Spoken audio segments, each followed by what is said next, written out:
Emma, a 75-year-old widow, has spent many years alone since her husband passed away.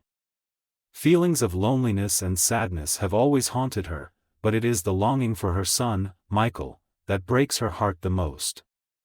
Michael, her only son, left his hometown to seek a career in the big city when he was young, and is now a successful, wealthy man living in a magnificent mansion. It had been 2 years since Emma had last seen Michael, and she had never missed him more than she did now. The last time they had spoken, it had been a few minutes on the phone. Michael had always been busy with work and his own life, and she had felt increasingly excluded from his life. Despite this, she had not been angry, but had quietly wondered why he had changed. Emma lives in a small house in the suburbs, where the old houses and green gardens give her a sense of peace. But with her advanced age and constant back pain, she feels lonely as she spends her days alone. The old photos of Michael on her desk are her only comfort. She misses her son like a part of her youth, when they used to walk along the river and talk about their dreams. Now Michael has a family and a career, and she feels like an outsider in his world. Every time she looked at Michael's pictures, Emma wondered, "Do you remember your mother? Do you remember the days we spent together?" But Emma understood that her son's life had changed. He had built a separate world. Even so, she couldn't help but long to see him again. One late autumn morning, as a chilly breeze blew through the window, Emma made a decision: she would visit Michael. Not only to check on her health, but also to try to rekindle a connection that had been fading. "If I don't go now, I don't know when I'll get another chance," she thought. Emma's decision was so strong that she felt the time had come to mend their relationship. With a small suitcase containing a few clothes and a bag full of hope, Emma boarded the train early in the morning. During the long journey, she had only one thing in mind: to see her son again, to give him a tight hug, and to tell him all the things she had not been able to say all this time. In her mind, Michael had always been a naive, happy boy, but she knew that he was now a grown man, a successful man. That change made her worried. Would he still recognize his mother? The train took Emma into the city, and she couldn't help but feel a little nervous when she saw the crowded streets and modern high-rise buildings. After getting off the train, Emma took a taxi and asked the driver to take her to Michael's villa. As the car passed through the tree-lined streets and luxurious villas, Emma felt like she was entering a completely different world. Each house exuded luxury and power, making her feel small and out of place. When the taxi finally stopped in front of the grand gate of the villa, Emma was a little confused. Michael's villa was truly magnificent, in stark contrast to her modest home. High walls surrounded the vast grounds, and the trees and flower gardens were meticulously maintained. Emma stood in front of the gate, took a deep breath, and rang the bell. The door opened, and Emma was confronted by a strange woman, dressed in a maid's uniform. The woman seemed unfriendly, her cold eyes making Emma feel a little strange. "Hello, I'm Emma, Michael's mother," she introduced, her voice trembling slightly with emotion. "Michael isn't home," the woman replied, uninterested. Emma felt a little lost. "Well, where did he go?" she asked, trying to be patient. "He's not here," the woman replied curtly, then turned away, leaving Emma standing there, confused and worried. She waited a while longer, but nothing changed. The unfamiliar feeling of the mansion made her feel even heavier. Perhaps this visit was not as simple as she thought. Emma stood silently in front of the door, feeling confused and anxious. She had never expected that seeing her son again would be so difficult. The maid, after answering her question, turned around and walked into the villa without saying another word. The feeling of being left alone in the vast space made Emma feel like an outsider in her son's own home. She decided not to give up. "Michael's probably busy," she told herself, trying to shake off the anxiety. "I just have to be patient, it'll be fine." Emma stepped lightly onto the steps, deciding to try again. After a moment of waiting, the woman reappeared, looking unfriendly. "What else do you want?" she asked coldly. "Sorry, I just wanted to see Michael." "I'm his mother, Emma," she said, trying to keep her voice as soft as possible, but the exhaustion and worry in her eyes were unmistakable. She felt like she was standing in front of an invisible, impenetrable wall. The woman looked at her coldly, without any sympathy. "He's not home, like I said.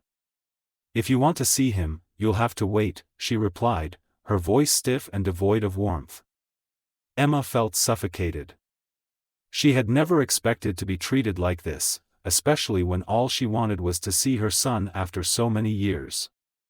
But she didn't want to make a scene, didn't want to cause trouble for Michael, so she just nodded, stepping back out onto the porch. "Thank you. I will wait," Emma replied in a soft voice, but her heart felt empty. She sat down on the bench outside the porch, which overlooked the villa's vast garden. The scenery around her was beautiful, but it also made her feel even more lost and alone. The high walls surrounding the house only served to further separate her from her son. The sun had already set behind the clouds, leaving behind a gloomy atmosphere. The feeling of anxiety in her heart continued to increase. Emma looked at the clock, then looked at the door of the villa, but did not see Michael. The feeling of unease became more and more obvious. It seemed that in this house, no one really cared about her. This made her think more and more about the relationship between her and her son. Finally, after a long time, when she was almost impatient, the maid returned. "Michael isn't back yet, but you can come in and wait," she said, her voice not very friendly, but at least somewhat inviting. Emma didn't know what to do. She felt uncomfortable, but in the hope of seeing her son again, she agreed to go in. The mansion looked grand, but it was nothing like the warmth Emma had imagined. The rooms were large, with luxurious and expensive furniture, but they lacked the warmth she had felt in her small house. Everything was cold, and despite its beauty and luxury, it could not make up for the lack of intimacy. The maid led her to the living room, where there was a large sofa and a coffee table, and left without a word. Emma sat down in the comfortable chair and looked around the room. Everything was perfectly arranged, but there was no sign of family life. There were no family photos, no children's toys, nothing to remind her of happy memories. It was all superficial beauty, empty inside. With each passing minute, Emma felt more and more lost. "Where is Michael?" she wondered. Did he remember his mother? Why wasn't he there? Strangely, since she had arrived, no one had spoken of him, and no one had even seemed to want to talk to her. There was only a heavy silence in the house. A middle-aged man, who appeared to be the butler, entered the room shortly after. He greeted her politely, but not particularly. "You may stay while we wait for Michael," he said shortly, but without much warmth. "Perhaps I will prepare you some tea." Emma nodded and thanked the butler, but her heart grew more anxious. The cold reception from Michael's family made her wonder. Could it be that her son had changed so much? Had he forgotten their mother-son relationship over the past few months? She wanted to ask, to find out, but she was afraid that she would ruin everything if she was not patient. Emma waited in the quiet of the mansion. A feeling of alienation and loneliness enveloped her.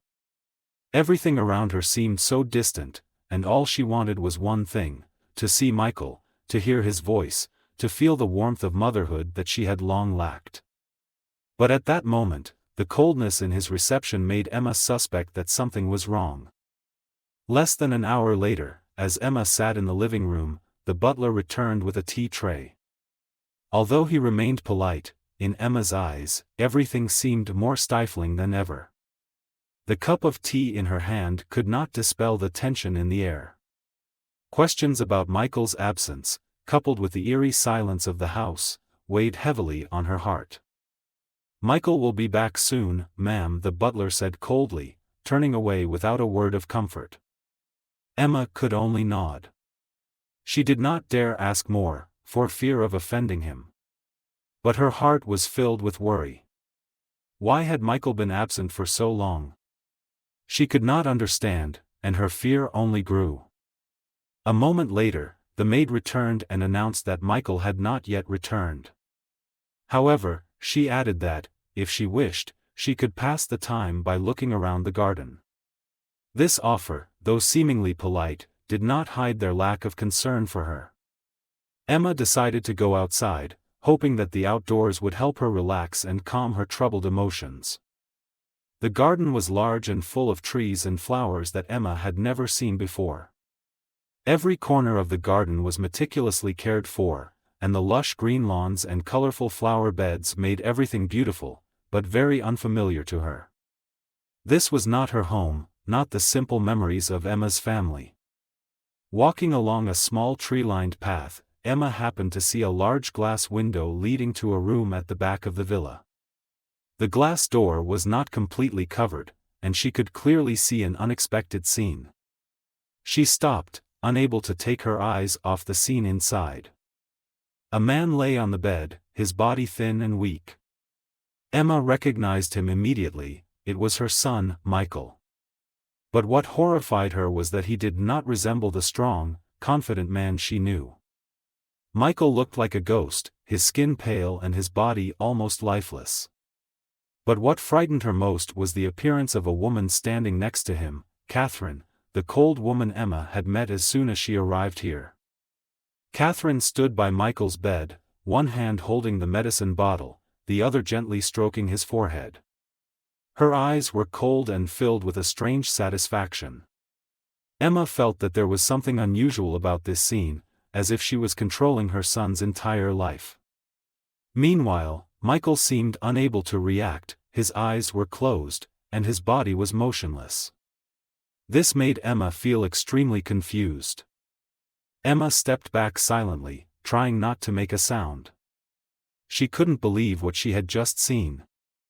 The anxiety in her heart grew stronger. My son, how could this happen? She asked herself, but couldn't find an answer. Her heart was filled with fear, not only because of Michael's condition, but also because of Catherine's presence. That woman was not only cold, but also seemed to hold absolute power in this house. She couldn't stand still any longer. Emma turned and walked quickly out of the garden, her heart pounding with confusion and fear. The feeling of being unable to do anything to help her son was suffocating. What could she do? She couldn't let her son fall into this woman's hands. However, Emma knew that there was only one way to save Michael. She had to find out the truth, find out what was going on in this house and why her son was in such a miserable state. When Emma returned to the mansion, she realized that, despite her attempts to avoid the truth, it was time to face it. Unable to wait any longer, she decided to meet Alfred, the butler, and find out what was going on. If Michael couldn't protect himself, then she would do anything to protect her son. The fear still lingered, but her determination was stronger than ever. Emma entered the mansion, heading straight for Alfred's room. When she stepped through the door, she found him sitting at the table, as if waiting for her. I need to talk to you, Emma said firmly. About my son, about Michael. Alfred looked up, his eyes flashing with surprise, but then he quickly returned to his cold, emotionless expression. What do you want? He asked. You know what's happening to my son, don't you? Emma asked bluntly without hesitation. Why is he in this state? Alfred's eyes darkened, and he was silent for a moment. Anxiety rose in Emma's heart, but she knew she couldn't give up. She had to know the truth, no matter how dangerous it was. Emma stood silently before Alfred, feeling as tense as a string, ready to snap at any moment. Her question hung in the air, making the living room even more silent. Alfred didn't say anything right away, just silently observed her, his eyes deep as if he was considering something. You want the truth? He finally said, his voice emotionless. The truth will hurt. Emma stood still, her heart filled with worry and determination. My son is in danger, isn't he? She asked, her eyes sharp and steady. I can't stand here waiting in silence any longer. Alfred looked at her for a long moment as if thinking about something, and then finally he sighed. You can't save Michael without knowing the whole truth. But you'll have to accept that your life will never be the same again. Emma felt a chill run through her heart. I am ready, she said firmly. Tell me everything. Alfred stood up, then began to tell a story that Emma had never expected. Catherine is not who you think she is. She had been in Michael's life long before she came to visit today. At first, I didn't think much of it, but when I noticed the changes in the way she treated the young master, I began to suspect. Emma hung on Alfred's every word, her heart stopping as he continued. Michael has been slowly poisoned over the past months. Not by illness, but by Catherine herself. She took advantage of his weakness to take his fortune. She couldn't believe her ears. Catherine, how could she do that? She couldn't, Emma's voice was shaking, but she couldn't deny what Alfred was saying. Alfred looked at her with a serious expression. She mixed drugs into Michael's food and water, causing him to gradually become weak and unable to fight back. But she didn't stop there.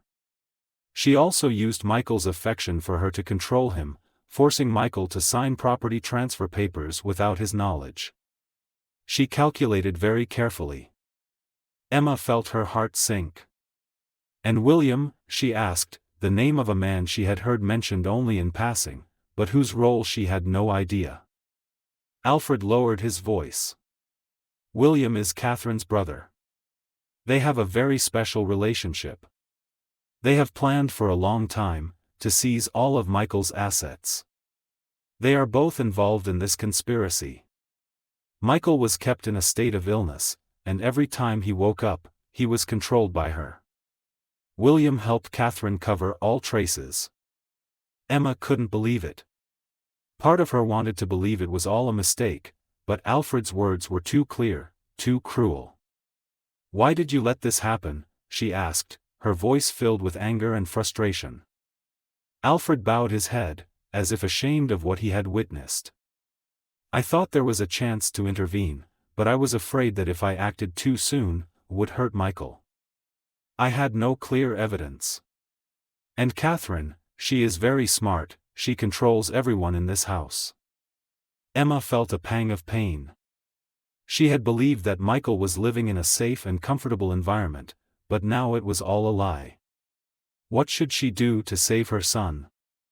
While she was still struggling with her thoughts, Alfred continued speaking. There is a chance, but you will have to act now. Otherwise, it may be too late. She will not stop.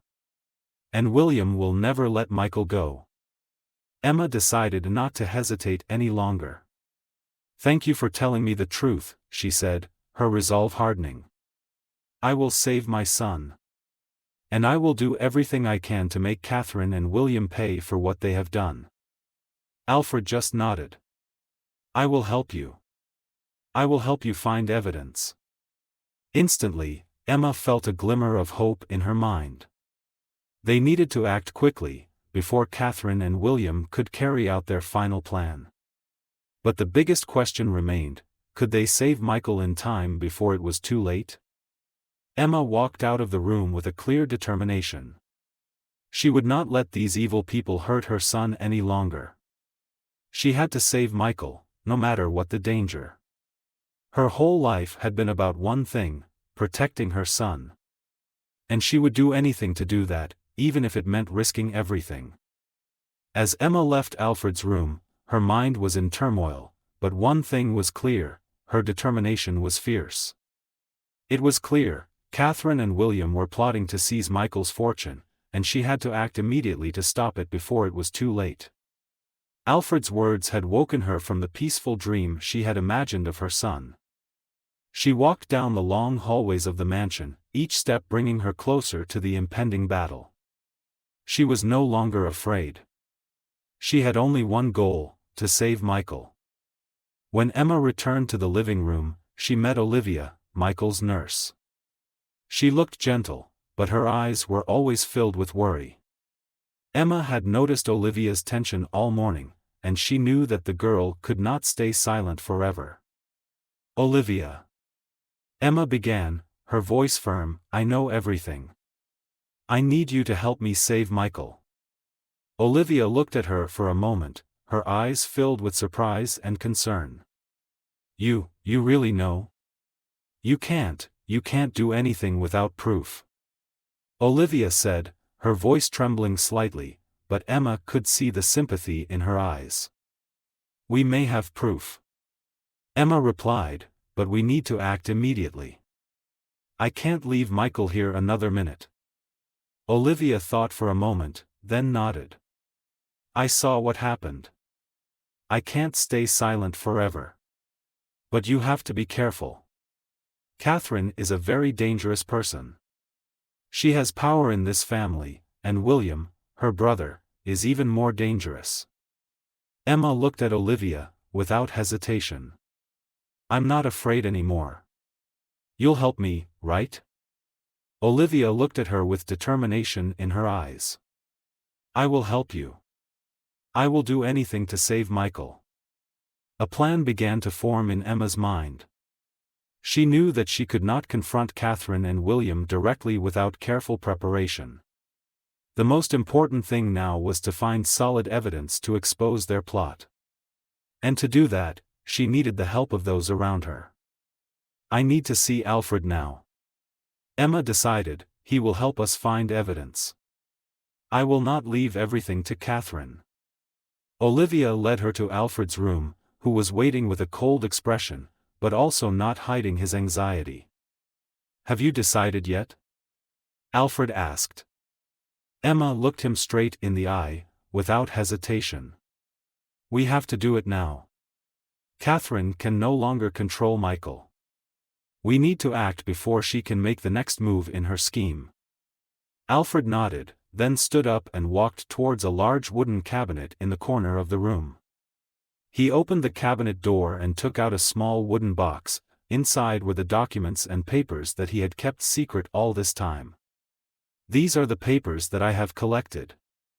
Although not complete, they are enough to prove that Catherine and William manipulated Michael." Emma looked at the documents in the box, her heart filled with indignation. "We're going to give these to the police," she said, determined not to back down. But Alfred stopped her. "You have to be very careful. The police won't trust this evidence so easily unless we can prove it's legitimate. Otherwise, we'll be in a difficult position." Emma thought for a moment and then made her decision. "We won't give everything to the police right away. First, I need to find Michael and get him out of here. Then I'll find a way to get this evidence admitted." Olivia and Alfred nodded in agreement, but they also knew that saving Michael would not be as simple as they thought. Catherine was not someone to be trifled with, and if she found out they were foiling her plan, things could get very dangerous. With a detailed plan in place, they set off that night. Alfred led them through the dark corridors of the mansion, where every step could be detected. They had to be extremely careful, every move carefully calculated. When she reached Michael's room, Emma felt her heart pounding. The door was closed, but she knew that was where her son lay. Olivia knocked lightly, and immediately, she was given the signal to enter. Michael lay on the bed, his body thin, his face still pale. Emma walked closer and gently called his name. "Michael, can you hear me? I'm here." Those words, though gentle, were powerful. Michael slowly opened his eyes, his gaze was hazy, but when he saw Emma, awareness gradually returned. "Mom. Mom is here," Michael whispered, his voice weak. Emma held her son's hand tightly, feeling like she was holding the world in her arms. "You're going to be okay, Michael. I'm going to get you out of here. We're going to leave and never come back. Tonight, a new chapter begins.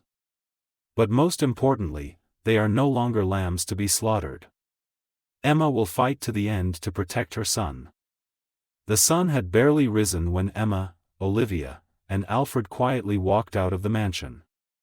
Darkness still shrouded the grounds, but she no longer felt fear.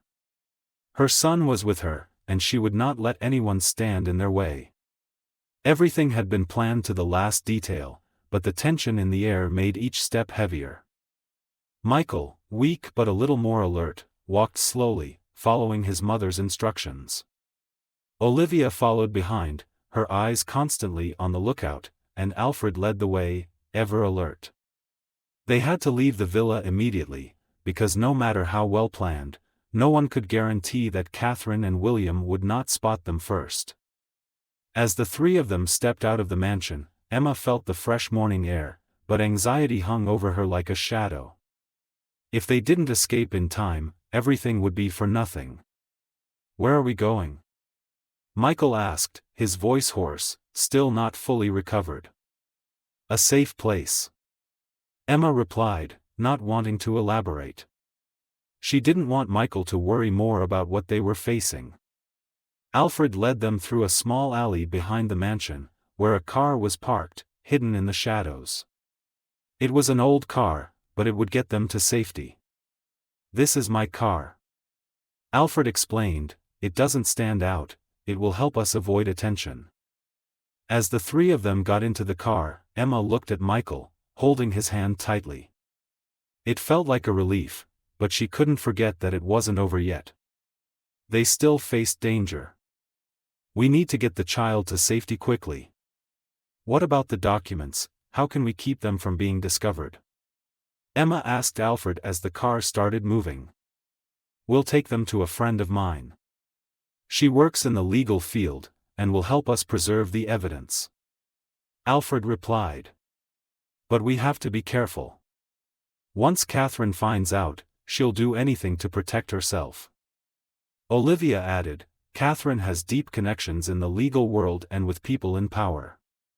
If she knows we have evidence, we will be in great danger." Emma didn't want to think about it, but she knew she had to prepare for the worst. "We have to do everything we can to protect those documents, and we have to do everything we can to bring them to light." The journey was not long, but it was tense. In Emma's mind, every moment could be the last to escape Catherine and William's surveillance. She wondered if the people she trusted would have the strength to stand against their plot. But one thing was certain, she would not stop until justice was served. As the car turned onto a side street, Emma saw an old building standing quietly among the houses. "This is where I want to go," Alfred said, stopping the car in front of the door. "Miss Mary will help us. She's the only one I can trust." Stepping out of the car, Emma felt as if a weight had been lifted. Feeling safe had never been easier, but she held her nerve. It wasn't over. They had to protect the evidence and continue fighting for Michael. Miss Mary, a middle-aged woman with a plain but intelligent appearance, was waiting at the door.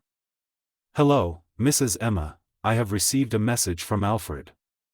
"Please come in," she said, her eyes full of understanding. As the three of them entered the small room, Mary immediately set to work. She examined the documents Alfred had brought with him, examining each page carefully. "This evidence can help us, but we must make sure it is not erased or falsified. If Catherine finds out, she will do everything she can to destroy what we have." Emma nodded. "We just need time. Time to bring this evidence to light. We can't let Catherine and William get away with their crimes." Mary sighed, then said, "Time is something we don't have much of. Neither of them will give up. But I will help you."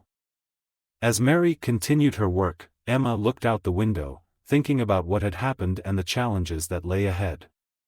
Although she was so close to her goal, she knew that the fight was still long. Catherine and William would not sit idly by, and they would do anything to protect what they had plotted for so long. Emma turned to Michael, who sat silently, his eyes tired but hopeful. "We will win, son. I promise," she whispered, and for the first time in the entire journey, she felt a little at peace. But she did not forget that there was still a great battle ahead of them. And Emma, with all her strength and love for her son, will fight to the end, not only for justice but for the future of her own family. The next few days were filled with tension. Emma couldn't sleep, her mind was always on the documents they had in hand and the upcoming legal battle. Mary had been working tirelessly to prepare the evidence, and everything was ready to go to court. However, what Emma knew was that this battle would not be easy. Catherine and William were not simple opponents. They had power, money, and connections, enough to make everything look shady. The court date was approaching, and Emma was feeling extremely stressed. Michael, although recovering, was still very weak. He was unable to participate in the proceedings right now, so the burden fell on her. She knew she had to do everything she could to protect her son and bring him justice. "Miss Mary, do we have enough time?" Emma asked one morning, as the three of them sat in Miss Mary's small room. Despite her careful preparations, she could not help but worry about the next steps. "We don't have much time," Mary replied, her eyes full of determination. "But the documents we have are enough to file a lawsuit. It's important to keep them safe and make sure they don't get thrown out in court. Catherine won't let us win easily," Olivia said, her voice filled with worry. "She can bribe anyone. If we don't have a solid strategy, it will be difficult to deal with her." Emma nodded. "I know. But we can't back down. Michael deserves to live a free life, free from surveillance and manipulation. And I won't let Catherine continue to deceive everyone." On the day of the trial, Emma wore a simple yet powerful outfit that showed her unwavering determination. Alfred and Olivia accompanied her, and Mary, although not a lawyer, was her main support person, guiding her through preparation and strategizing. When they arrived at the courthouse, the atmosphere was heavy. Reporters, lawyers, and curious onlookers were all present, chattering about the case. Emma and her team entered the courtroom, where Catherine and William were already there. Catherine kept her cool on the outside, but there was a clear calculation in her eyes. William stood next to his sister, his arms crossed over his chest, his expression full of arrogance. As the trial began, the judge asked all parties to make their opening statements. Catherine's team, with a team of experienced lawyers, immediately began to construct a false narrative about Michael and the circumstances surrounding his illness. They attempted to make everyone believe that Michael was in a serious medical condition and needed the kind of specialized care that only Catherine could provide. But Emma was undeterred. She stood up, faced the judge and the courtroom, and began to present the evidence they had gathered.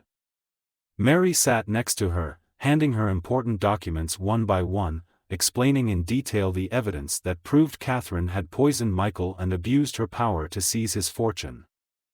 As Emma began to speak, a clear picture of Catherine's manipulation and deception gradually emerged. The evidence, while imperfect, was compelling. Alfred and Mary's documents showed that Catherine had on several occasions changed her doctor's medical instructions, and there were recorded conversations between Catherine and William in which they discussed plans to seize Michael's fortune. Catherine didn't just cheat on her husband. Emma said, her voice firm, "She cheated on my son, someone she swore to protect and care for." Throughout the trial, Catherine kept arguing, but she was unable to produce any evidence that could prove Emma wrong. Her arguments became less convincing as the evidence continued to point to the truth of her plot. When it was William's turn, he tried to blame Emma, saying that she had taken advantage of Michael's condition to seize the family fortune. However, William's defense was not convincing enough. Evidence showed that he had been involved in discussions with Catherine about control of Michael's assets, causing the whole trial to become tense. "We cannot accept these baseless claims," Emma said, pushing the documents they had gathered onto the table.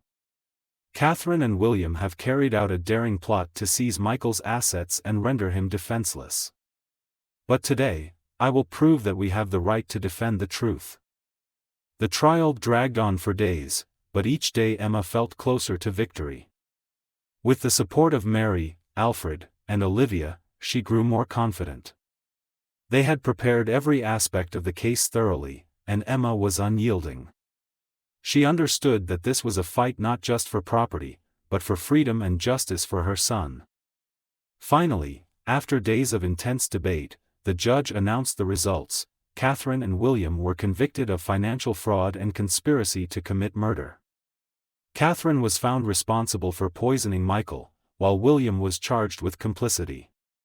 These two evildoers had been dealt with according to the law, and justice had been served. Emma, though tired, felt a surge of happiness within her. Michael, now free, would never again have to live under Catherine's control. She knew that this victory was a testament to the boundless love she had for her son. After their resounding legal victory, Emma and Michael's lives gradually returned to normal. But for them, the victory was not just a court decision but a journey of spiritual healing, erasing all the wounds caused by Catherine and William's plot. Michael, though freed from Catherine's control, still bears the effects of the poisoning and psychological manipulation he endured. Sleepless nights, recurring nightmares, and feelings of insecurity are signs that he is not yet fully recovered. Emma knows that this healing process will not be simple, and she is ready to be by his side every step of the way. Every day, Emma spent a lot of time taking care of Michael. She helped him with the simplest things, from preparing meals to having light conversations, creating a space where he felt safe. Together with Olivia, who was always there when needed, they sought therapies to help Michael recover physically and mentally. Gentle walks in the park, relaxing hours by the cozy fire in the small house that Emma rented, all helped Michael gradually regain peace. Michael began to open up. He shared feelings he had not been able to express to anyone, telling of the long, lonely nights he had spent imprisoned by Catherine. He had grown accustomed to living in fear, and now he was learning to live again with a freedom he had never appreciated. "I thought I would never escape that control," Michael said late one afternoon, as they sat together in the cozy living room. "I felt like a bird in a cage, unable to fly away." Emma just smiled, gently taking her son's hand. "You've always been free, you just need to realize it. I'm always here with you, and I'll help you through it all." As time passed, Michael gradually regained his physical and mental health. Therapy sessions and hours of talking with his mother helped him realize that he was not alone. Every day, he became stronger and more confident in himself. Although he still had a long way to go, he knew that he had a solid foundation, Emma's love. Emma felt a strange sense of relief. Although she had suffered so much, it was finally over. She could see Michael's steady steps, witness his resurrection from the ruins Catherine had left behind. Her eyes were filled with hope as she looked to the future, a future where she believed there would be no more shadows to threaten her family. Day by day, Emma continued to be a devoted mother, but also a wonderful companion to her son. She began to open up more, sharing stories from her past, life lessons she had learned from the long and challenging years. Those stories not only helped Michael find his inner strength, but also helped her recall all that had made her who she was. Her love for her son was not just a mother-son relationship, but a deep connection, an endless source of motivation. One early morning, as the dawn was just beginning to light up the room, Emma sat at the small dining table, looking out the window. Michael was in the garden, enjoying the first rays of the day. Although he had not fully recovered, the image of him walking, more confident each day, warmed her heart more than ever. "You really won, Michael," Emma whispered. "I am so proud of you. I know you will never have to face that darkness again." Michael turned to look at his mother, smiling softly. "I'm proud of you too, Mom. I never knew I was so strong. And it's all because of you. There is nothing more precious than this moment." Emma knows that the journey to healing is never easy, but every step, every small change in Michael's life is a testament to the immeasurable power of family love. With perseverance, love and faith in each other, mother and daughter have overcome the biggest challenge of their lives. And although there are still many difficulties ahead, they know that as long as they have each other, they will overcome everything. Life wasn't always perfect, but in the loving arms of their family, they found peace. Michael and Emma painted a new picture of their lives, one without the darkness, but with the light of love and healing. Spring has sprung, bringing with it warmth and renewal to all things. For Emma and Michael, it is a new beginning, a new chapter in the life they have fought so hard to achieve. Although the painful past is still fresh in their minds, everything is different now. Healing has begun, and with each passing day, they find themselves stronger.